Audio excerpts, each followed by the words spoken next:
Hello friends, स्वागत है आप सभी का आपके अपने YouTube channel NS study point पर। फ्रेंड्स, आज के हम इस वीडियो में भारत की नदियों से रिलेटेड सभी इंपॉर्टेंट क्वेश्चंस को कवर करेंगे और कौन सी नदी किस अपवाह तंत्र के अंतर्गत आती है वो भी सारे क्वेश्चन देखेंगे। तो चलिए आज की बहुत ही इंपॉर्टेंट वीडियो को शुरू करते हैं। पहला अपवाह तंत्र है हमारा सिंधु अपवाह तंत्र। सिंधु अपवाह तंत्र और सिंधु अपवाह तंत्र की पहली नदी है सिंधु नदी। चलिए अब इसके क्वेश्चन सोल्व करेंगे। पहला क्वेश्चन है सिंधु नदी का उद्गम स्थल कहाँ पर है। तो फ्रेंड्स, सिंधु नदी का उद्गम स्थल मानसरोवर झील के निकट तिब्बत में है। कहाँ पर? मानसरोवर झील के निकट तिब्बत में। दूसरा क्वेश्चन है सिंधु नदी की कुल लंबाई कितनी है। तो सिंधु नदी की कुल लंबाई है 2880 किलोमीटर। 2880 किलोमीटर। अगला क्वेश्चन देखते हैं। यदि क्वेश्चन में आपसे ये पूछ ले कि सिंधु नदी की भारत में लंबाई कितनी है, तो फ्रेंड्स भारत में है 709 किलोमीटर। कुल लंबाई 2880 किलोमीटर है और भारत में कितनी है? 709 किलोमीटर। सिंधु नदी का भारत में अपवाह तंत्र कितना है? तो फ्रेंड्स 3,21,290 वर्ग किलोमीटर सिंधु नदी का अपवाह तंत्र है। फ्रेंड्स, अब आपसे डीप क्वेश्चन पूछे जा रहे हैं एग्जाम में, इसलिए मैंने कोई भी क्वेश्चन छोड़ा नहीं है। सारे क्वेश्चन इंक्लूड किए हैं जो बहुत ही ज़्यादा इंपॉर्टेंट हैं। देखिए अगला क्वेश्चन देखते हैं। सिंधु नदी का कुल कितना अपवाह तंत्र है। तो फ्रेंड्स कुल है उसका 11,65,000 वर्ग किलोमीटर कुल अपवाह तंत्र है सिंधु नदी का। और भारत में कितना है? 3,21,290 वर्ग किलोमीटर। तो ये बात आपको अच्छी तरीके से समझ आ गई होगी। चलिए अगला क्वेश्चन देखते हैं। अगला क्वेश्चन है सिंधु नदी की सहायक नदियां कौन कौन सी हैं। तो फ्रेंड्स गिलगिट, जास्कर, अस्तर, द्रास, श्योग, स्वात, कुर्रम, शिगार और कबुल, ये क्या है? ये सिंधु नदी की सहायक नदियां हैं। अगला क्वेश्चन हमारा, अगर आपसे क्वेश्चन में ये पूछ ले कि सिंधु नदी के बाएं तट से कौन सी नदी मिलती है, कौन कौन सी नदी बाएं तट से मिलती हैं सिंधु नदी के। तो फ्रेंड्स सतलज, ब्यास, झेलम, चिनाब, रावी, ये पांचों नदियां सिंधु नदी के बाएं तट से मिलती हैं। अब क्वेश्चन में डायरेक्टली नहीं, घुमा फिरा के ये पूछा जा सकता है कि दाएं तट से कौन सी नदी मिलती है और बाएं तट से कौन सी नदी मिलती है, इसलिए हमें बहुत ज़्यादा डीप पढ़ना है। तो सिंधु नदी के बाएं तट से सतलज, ब्यास, झेलम और चिनाब, रावी नदी मिलती हैं। अगला क्वेश्चन देखते हैं। सिंधु नदी की सबसे बड़ी सहायक नदी कौन सी है। तो फ्रेंड चिनाब नदी। सिंधु नदी की सबसे बड़ी नदी है सहायक चिनाब। सिंधु नदी की सबसे बड़ी दूसरी सहायक नदी कौन सी है, यानी दूसरी सबसे बड़ी सहायक नदी कौन सी है? सतलज नदी। सतलज नदी पहली चिनाब, दूसरी सतलज। सिंधु नदी कहाँ जाकर गिरती है? अरब सागर में जाकर के गिर जाती है सिंधु नदी। नेक्स्ट क्वेश्चन देखते हैं। अगला टॉपिक है हमारा झेलम नदी। तो सिंधु अपवाह तंत्र के अंतर्गत दूसरी नदी है झेलम नदी। तो पहला क्वेश्चन है झेलम नदी का। झेलम नदी का उद्गम स्थल कहाँ है? फ्रेंड्स 4,900 मीटर की ऊंचाई पर पीर पंजाल श्रेणी के गिरपदीय क्षेत्र बैरीनाग से झेलम नदी का उद्गम स्थल है। पहले क्वेश्चन में सीधा सीधा पूछा जाता था कि झेलम नदी कहाँ से निकलती है? बैरीनाग से। अब आपसे ये पूछा जा सकता है कि किस क्षेत्र से निकलती है? झेलम नदी किस क्षेत्र से निकलती है? गिरपदीय क्षेत्र से निकलती है। किस श्रेणी से निकलती है? पीर पंजाल श्रेणी से निकलती है। और कितनी ऊंचाई से निकलती है? 4,900 मीटर की ऊंचाई से निकलती है। तो इस चीज का आप ध्यान रखेंगे। अब आपसे बहुत ही डीप क्वेश्चन पूछे जा रहे हैं। झेलम नदी की कुल कितनी लंबाई है? तो फ्रेंड्स 724 किलोमीटर। कितनी है? 724 किलोमीटर। अगला देखते हैं।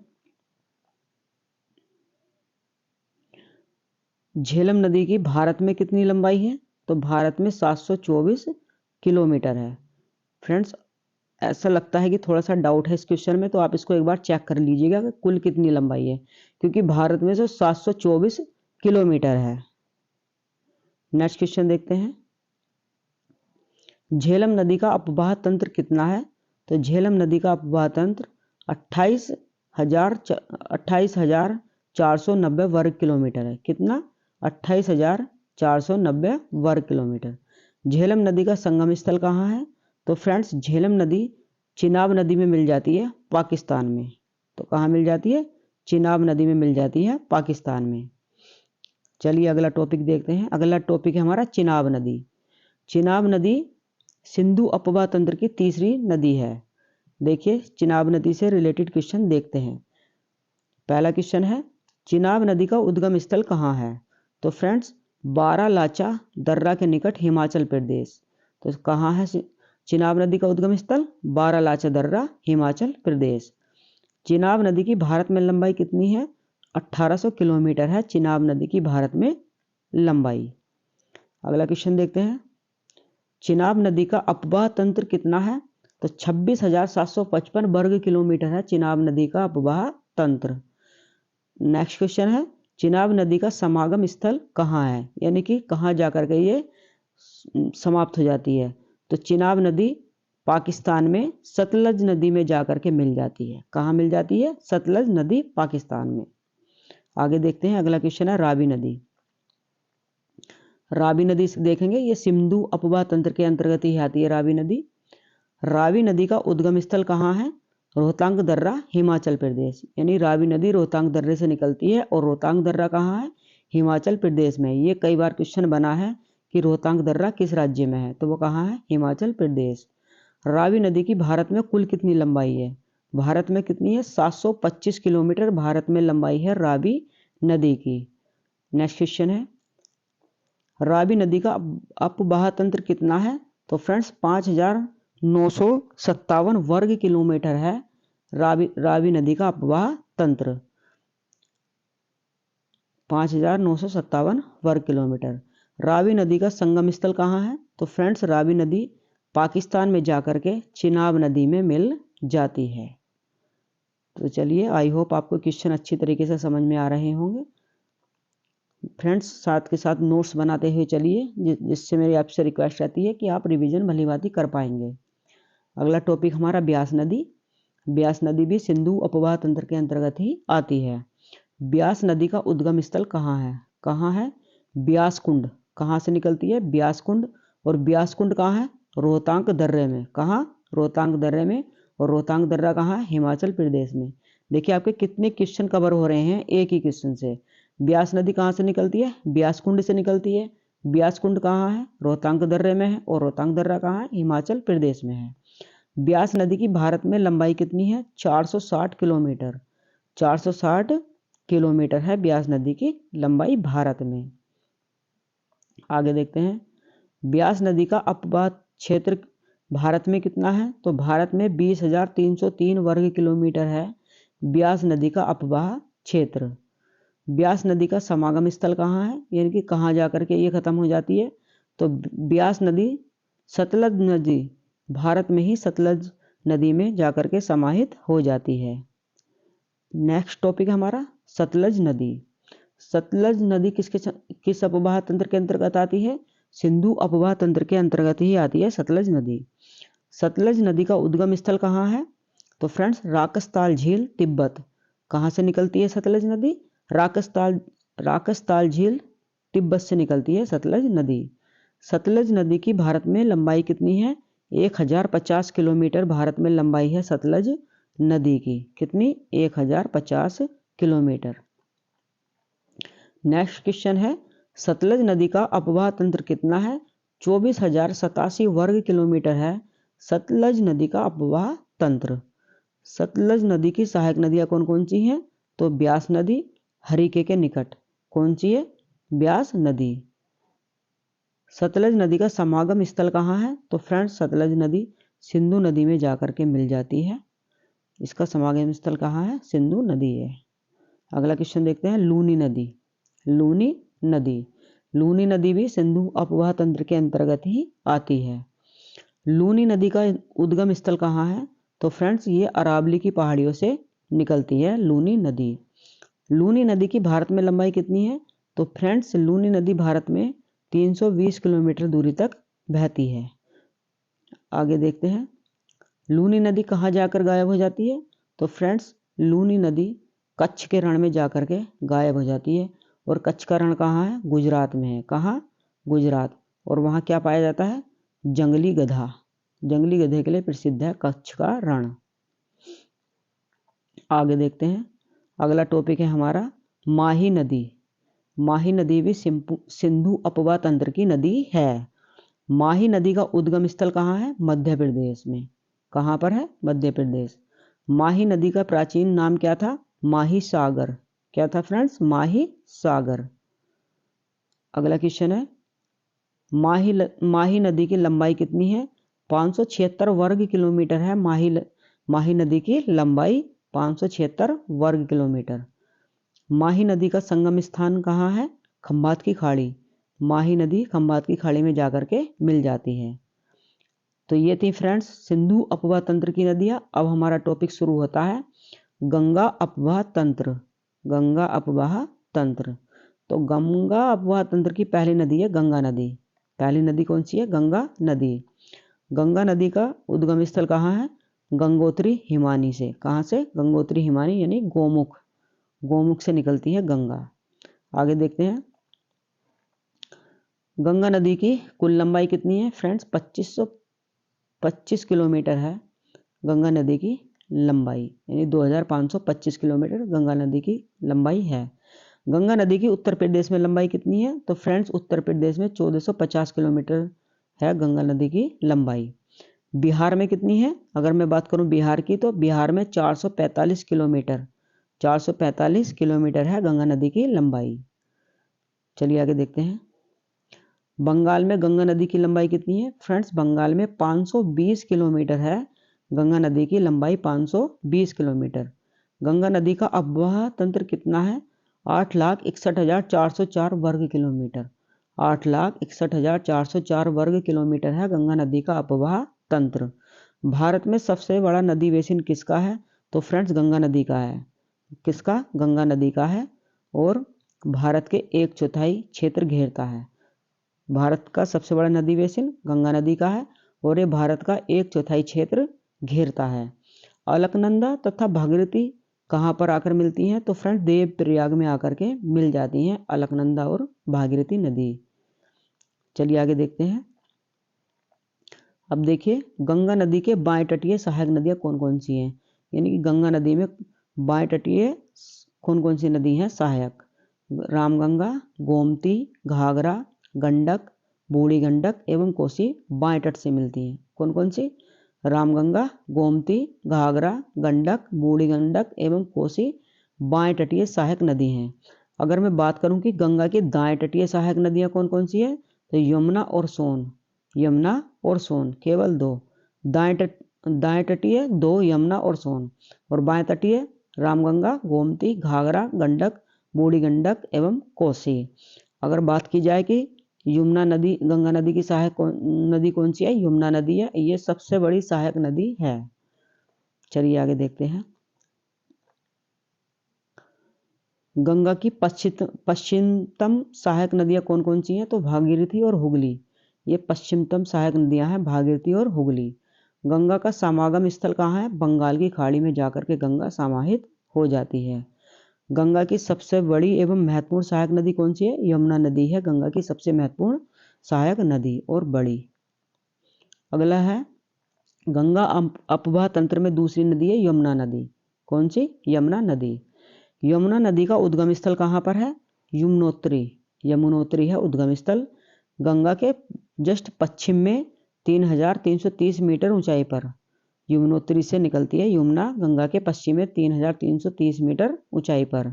यमुना नदी की लंबाई कितनी है? 1300 किलोमीटर। 1300 किलोमीटर है यमुना नदी की लंबाई।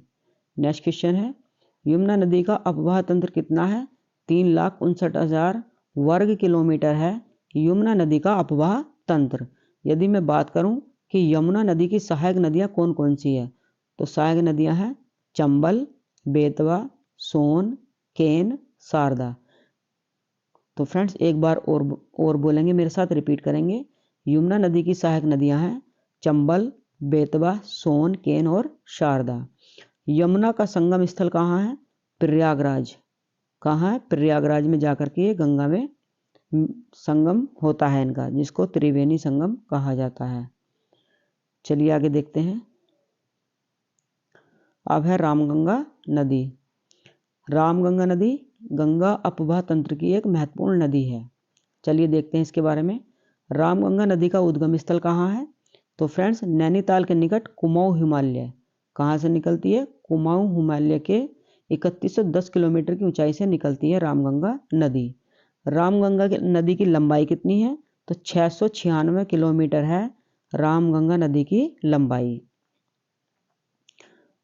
आगे देखते हैं, रामगंगा का अपवाह तंत्र कितना है? तो 32,412 वर्ग किलोमीटर। कितना?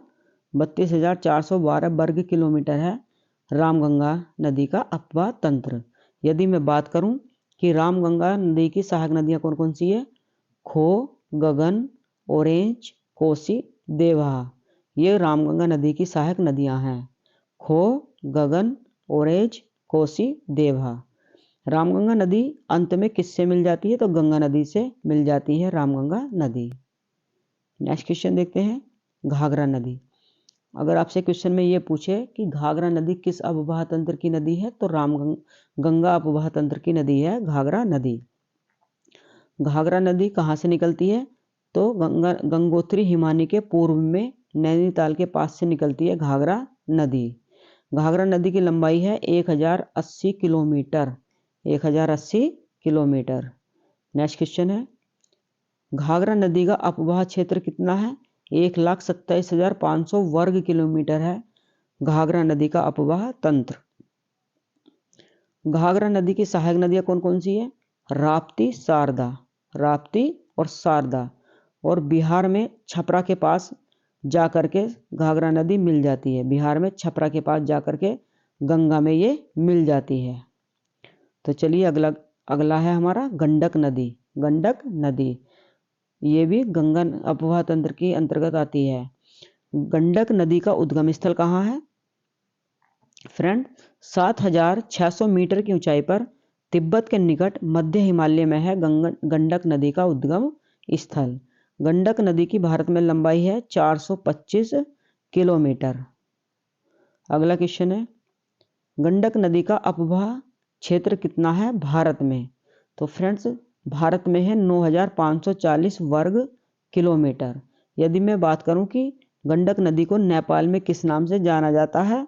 तो फ्रेंड्स, नेपाल में नारायणी के नाम से जाना जाता है गंडक नदी को। गंडक नदी गंगा में कहाँ जाकर मिल जाती है? तो फ्रेंड्स, सोनपुर, पटना, यानी कि बिहार। बिहार की राजधानी क्या है? पटना। तो बिहार में जाकर के मिल जाती है सोनपुर में गंगा नदी से गंडक नदी। अगला है हमारा बूढ़ी गंडक। ये भी गंगा अपवाह तंत्र की नदी है, बूढ़ी गंडक। बूढ़ी गंडक का उद्गम स्थल कहाँ पर है? सोमेश्वर पहाड़ियों के पश्चिमी ढाल पर। सोमेश्वर पहाड़ियों के पश्चिमी ढाल पर बूढ़ी गंगा का उद्गम स्थल है। बूढ़ी गंडक की लंबाई कितनी है? तो फ्रेंड्स, 320 किलोमीटर है बूढ़ी गंडक की लंबाई।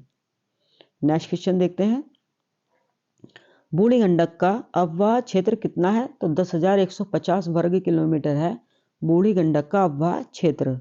बूढ़ी गंडक कहाँ जाकर गंगा में मिल जाती है? तो फ्रेंड्स, ये भी मुंगेर कहाँ है? बिहार में। तो ये भी बिहार में मुंगेर जिले में जाकर के मिल जाती है गंगा नदी से बूढ़ी गंडक। नेक्स्ट क्वेश्चन, कोसी नदी। कोसी नदी, अब अगला टॉपिक है हमारा कोसी नदी। ये भी गंगा अपवाह तंत्र की नदी है। कोसी नदी का उद्गम स्थल कहाँ है? गोसाईथान, नेपाल से। कहाँ से? गोसाईथान, नेपाल। अगर मैं बात करूं कि कोसी नदी की भारत में लंबाई कितनी है? तो 730 किलोमीटर है कोसी नदी की भारत में लंबाई। अगला देखते हैं हम, कोसी नदी का अपवाह क्षेत्र कितना है? तो फ्रेंड्स, 11,600 वर्ग किलोमीटर है कोसी नदी का अपवाह क्षेत्र। कोसी नदी की सहायक नदियां कौन कौन सी हैं? कोसी, अरुणा, तमूर। कोसी, अरुणा और तमूर ये हैं कोसी नदी की सहायक नदियां। किस नदी को बिहार का शोक कहा जाता है? तो फ्रेंड्स, कोसी नदी को ही ज़्यादा बाढ़ वगैरह आने के कारण बिहार का शोक कहते हैं। नेक्स्ट देखते हैं, कोसी नदी का समागम किस में है? तो ये भी गंगा में जाकर के मिल जाती है कोसी नदी। अगली नदी है हमारी गोमती नदी, गोमती नदी ये भी गंगा अपवाह तंत्र की नदी है। गोमती नदी का उद्गम स्थल कहाँ है? तो फ्रेंड्स फुलहर झील, और फुलहर झील कहाँ है? उत्तर प्रदेश में। कहाँ पर? उत्तर प्रदेश में। तो फुलहर झील से है गोमती नदी का उद्गम स्थल। गोमती नदी की लंबाई कितनी है? तो फ्रेंड्स 940 किलोमीटर, 940 किलोमीटर। यदि मैं बात करूं कि गोमती नदी का अपवाह क्षेत्र कितना है, 30,437 वर्ग किलोमीटर है गोमती नदी का अपवाह क्षेत्र। गोमती नदी की सहायक नदियां कौन कौन सी हैं? तो फ्रेंड्स गोमती नदी की सहायक नदियों की बात करें तो साई, कर्मा, सूर्या, चूहा, गचाई, जोमकी।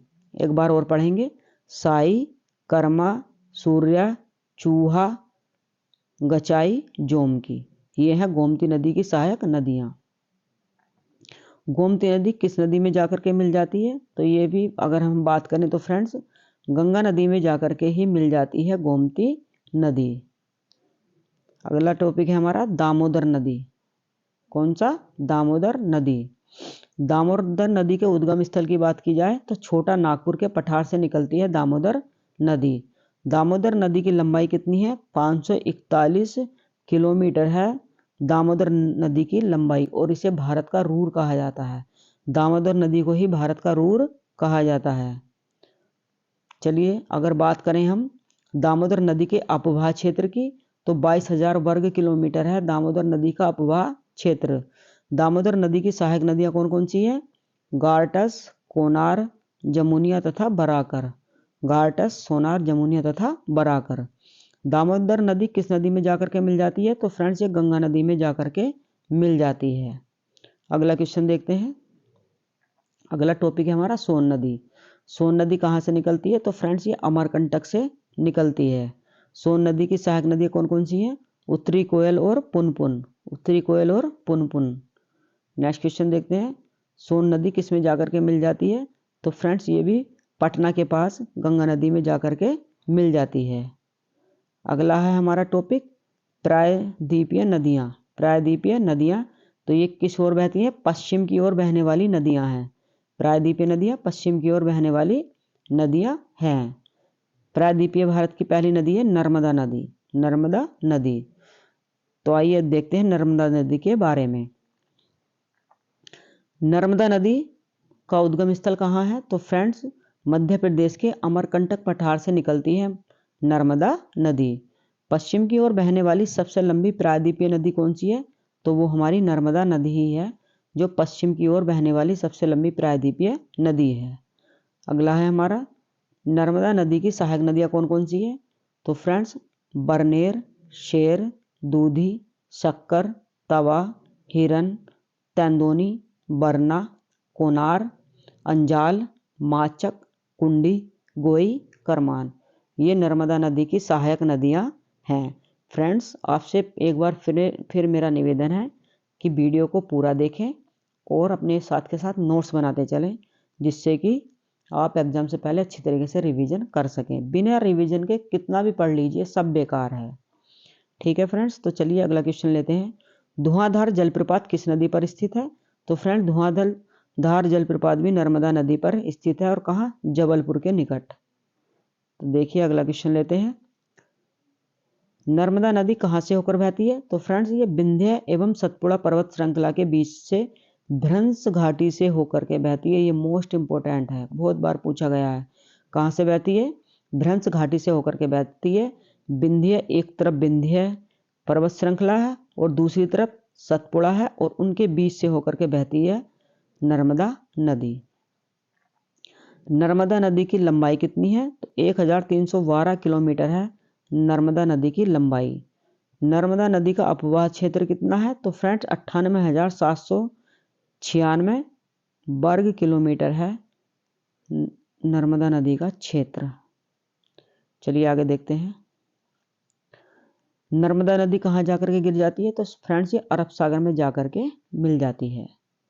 अगली है हमारी प्रायद्वीपीय भारत की दूसरी नदी है ताप्ती नदी। ताप्ती नदी की अगर मैं बात करूं तो इसका उद्गम स्थल कहाँ है?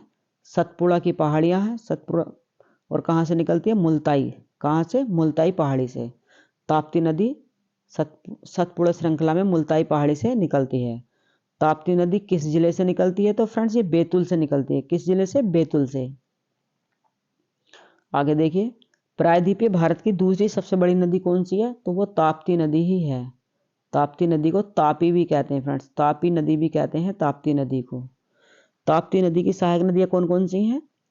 पूर्णा, बैतूल, लावड़ा, बाधुर, पाटकी, गंजाल, धतरंज, बोहाड़, खुर्सी, कापरा, सिप्रा, पंजारा, गारजा, उतावली, बोकर, सुबी, मोर, मोत्री, गुली, अरुणावती, गोमल, हरकी, बालेर आदि। तो ये सब क्या हैं? ताप्ती नदी की सहायक नदियां हैं। चलिए आगे देखते हैं, ताप्ती नदी कहाँ से होकर के बहती है? तो फ्रेंड्स ये भी नर्मदा नदी की तरह विंध्य और सतपुड़ा पर्वत श्रृंखला के बीच भ्रंश घाटी से होकर के बहती है ताप्ती नदी। ताप्ती नदी की लंबाई कितनी है फ्रेंड्स? 740 किलोमीटर है ताप्ती नदी की लंबाई। ताप्ती नदी का अपवाह तंत्र कितना है? तो 65,145 किलोमीटर है ताप्ती नदी का अपवाह क्षेत्र। अगर मैं बात करूं कि ये कहाँ जाकर समाहित हो जाती है, कहाँ जाकर मिल जाती है, तो ये अरब सागर में जाकर के मिल जाती है। आगे देखते हैं, अगला हमारी नदी है, अगली नदी है साबरमती। साबरमती का उद्गम क्षेत्र कहाँ है? तो फ्रेंड्स अरावली श्रृंखला में मैदान पहाड़ियाँ, अरावली श्रृंखला में मैदान पहाड़ियों से निकलती है साबरमती नदी। साबरमती की लंबाई कितनी है फ्रेंड्स? यहाँ अरावली नहीं है, साबरमती है। थोड़ा सा टाइपिंग एरर है, उसके लिए मैं क्षमा प्रार्थी हूँ। साबरमती की लंबाई कितनी है? तो साबरमती की लंबाई है 320 किलोमीटर। चलिए फ्रेंड्स, इनकी लंबाई जरूर याद रखिएगा, क्योंकि क्वेश्चन में आ सकता है कि क्रम में लगाइए। तो अगर हमें लंबाई याद है तो हम उसे आसानी से क्वेश्चन को सोल्व कर सकते हैं। अगला है हमारा क्वेश्चन, साबरमती का अपवाह क्षेत्र कितना है? तो फ्रेंड्स 21,674 वर्ग किलोमीटर है साबरमती का अपवाह क्षेत्र। साबरमती की सहायक नदियां कौन कौन सी हैं? बाकल, जवाई, मिश्री, सेई, हरना, हथमाठी, बाटरक, मेसवा। और फ्रेंड्स जवाई तो कई बार पूछा गया है कि जवाई किसकी सहायक नदी है। तो फ्रेंड्स सहायक नदियां आपको जरूर याद करनी है। तो फ्रेंड्स अगर मैं बात करूं कि सहायक नदी कहाँ जाकर के मिल जाती है, तो खंबात की खाड़ी में जाकर के गिर जाती है, या मिल जाती है, या समाहित हो जाती है। कहाँ पर? खंबात की खाड़ी में। अगला है हमारा ब्रह्मपुत्र अपवाह तंत्र। ब्रह्मपुत्र अपवाह तंत्र, और ब्रह्मपुत्र अपवाह तंत्र की नदी है ब्रह्मपुत्र नदी। चलिए इसके ब्रह्मपुत्र नदी के बारे में पढ़ते हैं। ब्रह्मपुत्र नदी का उद्गम स्थल कहाँ है? तो फ्रेंड्स हिमालय के कैलाश श्रेणी में बृहद हिमानी के चेमायुंगदुंग से निकलती है ब्रह्मपुत्र नदी। ब्रह्मपुत्र नदी की सहायक नदियां कौन कौन सी हैं? सुबनसिरी, कामेंग, मानस, मोरा, गंगाधर, धनसिरी, दिहांग, कालंग आदि ये ब्रह्मपुत्र की सहायक नदियां हैं। आगे देखते हैं, ब्रह्मपुत्र की लंबाई कितनी है? तो फ्रेंड्स लगभग 2900 किलोमीटर है ब्रह्मपुत्र नदी की लंबाई। ब्रह्मपुत्र नदी कहाँ जाकर के गिर जाती है? तो फ्रेंड्स ये बंगाल की खाड़ी में जाकर के समाहित हो जाती है। और फ्रेंड्स विश्व का सबसे बड़ा नदी द्वीप मांजुली द्वीप भी ब्रह्मपुत्र नदी पर ही है, और विश्व का सबसे छोटा नदी द्वीप उमानंदा वो भी ब्रह्मपुत्र नदी पर ही है। अब आती हैं फ्रेंड्स हमारी पूर्व की ओर बहने वाली नदियाँ। तो फ्रेंड्स पूर्व की ओर बहने वाली नदी महानदी। आइए महानदी के बारे में देखते हैं।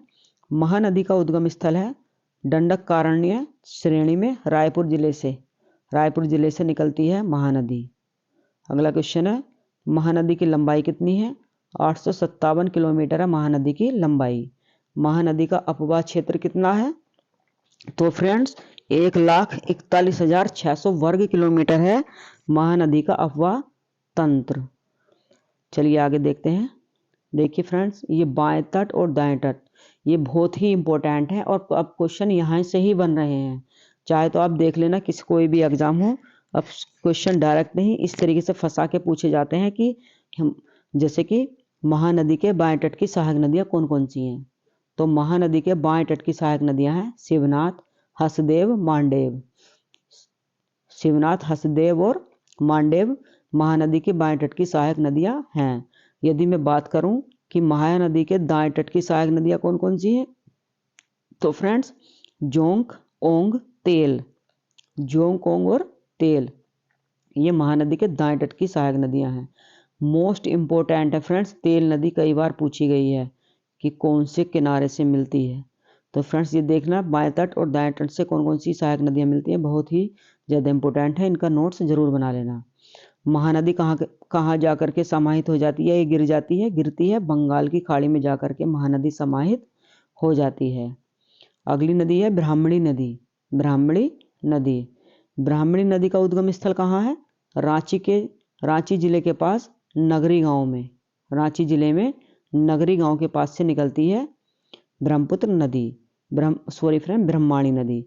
ब्रह्माणी नदी की लंबाई कितनी है, 800 किलोमीटर है ब्रह्माणी नदी की लंबाई।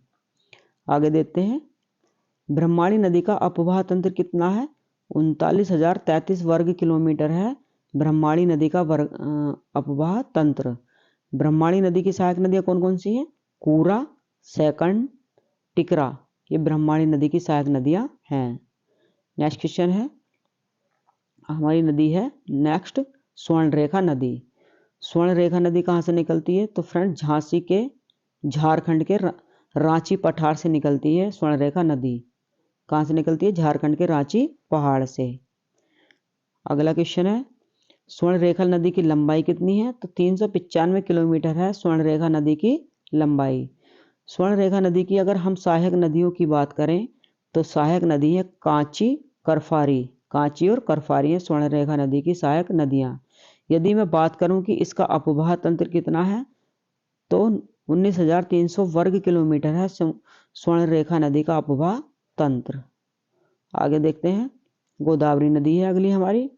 गोदावरी नदी, प्रायद्वीपीय भारत की सबसे बड़ी नदी कौन सी है, तो फ्रेंड्स प्रायद्वीपीय भारत की सबसे लंबी नदी है गोदावरी नदी। गोदावरी नदी की लंबाई कितनी है, 1465 किलोमीटर है गोदावरी नदी की लंबाई, 1465 किलोमीटर। गोदावरी नदी का उद्गम स्थल कहाँ है, तो फ्रेंड्स नासिक के पास त्रियंबकम पहाड़ी से निकलती है गोदावरी नदी। त्रियंबकम पहाड़ी और नासिक के पास। गोदावरी नदी की सहायक नदियां कौन कौन सी हैं, तो फ्रेंड्स प्रवरा, इंद्रावती, मनेर, साबरी, प्राणहिता, पैनगंगा, पूर्णा, वर्धा आदि। तो ये क्या है, गोदावरी नदी की सहायक नदियां हैं। फ्रेंड्स कई क्वेश्चन में इंद्रावती, प्राणहिता और पेनगंगा ये तीनों नदियां पूछी जा चुकी हैं, ये किसकी सहायक नदियां हैं। तो आपसे रिक्वेस्ट है कि आप भली भांति देख लें कि कौन सी नदी किसकी सहायक नदी है और कौन से तट से मिलती है, दाएं से या बाएं से, या ऐसे ही सहायक नदी है। नेक्स्ट क्वेश्चन है, गंगा नदी का अपवाह क्षेत्र, गोदावरी नदी का अपवाह क्षेत्र कितना है, 3,12,812 वर्ग किलोमीटर है गोदावरी नदी का अपवाह क्षेत्र, 3,12,812 वर्ग किलोमीटर। गोदावरी नदी कहाँ जाकर के गिर जाती है, तो बंगाल की खाड़ी में जाकर के गिर जाती है गोदावरी नदी। अगली नदी है हमारी कृष्णा नदी। कृष्णा नदी का उद्गम स्थल की बात की जाए तो फ्रेंड्स पश्चिमी घाट के महाबलेश्वर के उत्तर में 1380 मीटर की ऊंचाई से निकलती है कृष्णा नदी। अगर पहले तो सीधा सीधा ये पूछ लिया जाता था कि कृष्णा नदी कहाँ से निकलती है, तो महाबलेश्वर से निकलती है। कृष्णा नदी की लंबाई कितनी है, 1400 किलोमीटर है, 1400 किलोमीटर। अगर मैं बात करूं कि कृष्णा नदी की सहायक नदियां कौन कौन सी हैं, तो फ्रेंड्स भीमा, तुंगभद्रा, घाटप्रभा, मालप्रभा, मूसी और कोयना ये कृष्णा नदी की सहायक नदियां हैं। कृष्णा नदी का अपवाह तंत्र कितना है, 2,58,948 वर्ग किलोमीटर है कृष्णा नदी का अपवाह तंत्र। कृष्णा नदी कहाँ जाकर के मिल जाती है, तो फ्रेंड्स ये बंगाल की खाड़ी में जाकर के मिल जाती है कृष्णा नदी। अगली नदी है हमारी कावेरी नदी। अगर बात की जाए कि कावेरी नदी कहाँ से निकलती है, तो वो निकलती है पश्चिमी घाट में ब्रह्मगिरी की पहाड़ियों से। कावेरी नदी की लंबाई है 800 किलोमीटर, 800 किलोमीटर है कावेरी नदी की लंबाई। अगला क्वेश्चन है, कावेरी नदी का अपवाह क्षेत्र कितना है, 87,900 वर्ग किलोमीटर है कावेरी नदी का अपवाह क्षेत्र। कावेरी नदी के की बाएं सहायक नदियां कौन कौन सी हैं, यानी कि सॉरी फ्रेंड्स, ये बाएं तटीय सहायक, बाएं तटीय सहायक यानी बाएं तट से कौन कौन सी नदी सहायक नदियां हैं कावेरी नदी की। तो friends Harangi, Hemavati, Shimsha, Arkavati sorry friends Arkavati. तो ये क्या है, कावेरी नदी की बाएं तटीय सहायक नदियां हैं, हैरंगी, हेमवती, सिमसा और अर्कावती। अगर मैं बात करूं कि कावेरी नदी की दाएं तटीय सहायक नदियां कौन कौन सी है, तो फ्रेंड्स कबानी, भवानी, अमरावती। कबानी, भवानी और अमरावती है दाएं तटीय नदी कावेरी नदी की। नेक्स्ट क्वेश्चन है, कावेरी नदी कहाँ पर जाकर के गिर जाती है, तो कावेरी नदी बंगाल की खाड़ी में जाकर के समाहित हो जाती है। तो फ्रेंड्स ये थे नदियों से रिलेटेड इंपॉर्टेंट क्वेश्चंस जो आपके लिए बहुत ही बेनिफिशियल हैं। यदि आपको वीडियो अच्छी लगी हो तो कमेंट बॉक्स में एक प्यारा सा कमेंट कर देना और वीडियो को दोस्तों के साथ शेयर जरूर कर देना। यदि आप चैनल पर नए हैं तो प्लीज़ चैनल को सब्सक्राइब कर लेना, क्योंकि इतनी जल्दी इतना सारा सिलेक्टेड कंटेंट आपको कोई नहीं कराएगा। 50 क्वेश्चन कराएंगे तो 1-1.5 घंटे में कराएंगे, और आप इसमें देखना मैंने कम से कम 150 से 170 की लपेट में इसमें क्वेश्चन है और बहुत जल्दी ही कवर कर दिए हैं। तो आपके पास समय बहुत कम है और जल्दी से जल्दी अपनी तैयारी को रॉकेट की तरह करिए, बिल्कुल रॉकेट की तरह। तो चलिए फ्रेंड्स, यदि आपको वीडियो पसंद आई हो तो प्लीज़ चैनल को लाइक एंड सब्सक्राइब जरूर कर देना। मिलते हैं आपसे अगली वीडियो में, तब तक के लिए जय हिंद, वंदे मातरम।